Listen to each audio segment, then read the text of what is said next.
Okay, this will be Sea Turtle demo of the cockpit and stern areas, starting with the rudders, which can be very easily raised and then lowered, which we find very, very handy up here in the Northeast when you're sailing through a bunch of lobster buoys and one gets caught. Next is swim rudder right here. And we have this is for tensioning the backstay. GPS antenna. This is the Kato dinghy davit system. Block and tackle here, block and tackle there. 300 watt solar panels, two 150s. My favorite spot is the hammock seat. We sit back here quite a lot. Cushion is removable. Oh. It's an extra that we had built and is not standard on the Geminis. So they come with a mesh seat, but we replaced the mesh sheet in 2014 and we had this made. Really adds to the comfort, but you can whisk it inside if it starts raining. This is one of two very deep lockers on the stern. The port side is identical to this, quite roomy. And we have here the little shower nozzle for when you just after a swim and you want to rinse off the salt water. I'm gonna pan around the cockpit. We have two more cushions that go on the higher as well and match. This is a carpet we just find it's nicer. And here is the helm station. You see there's winch there, and oh yeah, Magna propane grill.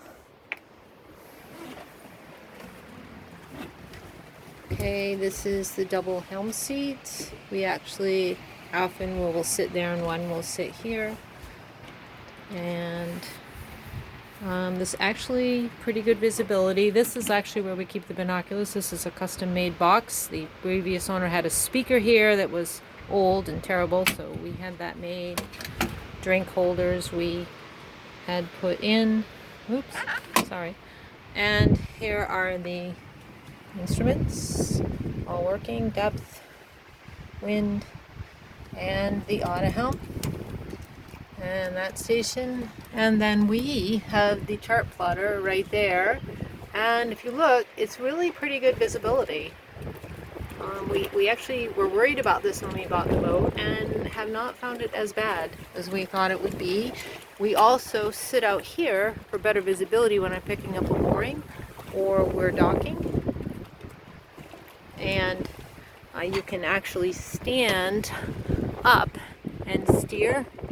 And you can also open these hatches. They flip open and you stand here and you can put your head up and still steer. So there are several options for good visibility when maneuvering. And now we're going to demo starting the engine, our new engine this year. Okay, pretty easy. If you want to just kind of start it but give it a little throttle, you pull this out and then just bump it ahead till you feel a little bit of resistance and then stop. Key on, preheat. I usually do maybe 10 to 15 seconds. Give it a little bit more and then here we go. There she is. So we have pictures. That's the front engine compartment. There is also a rear engine compartment. And oh yeah, here are the fuel filler. They were just put in this year, brand new. Stainless steel. Water fill. And the starboard water fill. And the drive leg is up right now. And there's a picture of this too. This is where you actually open that locker right there. We hook it up, and that's the pump, the hydraulic, and there we go. That is the cockpit.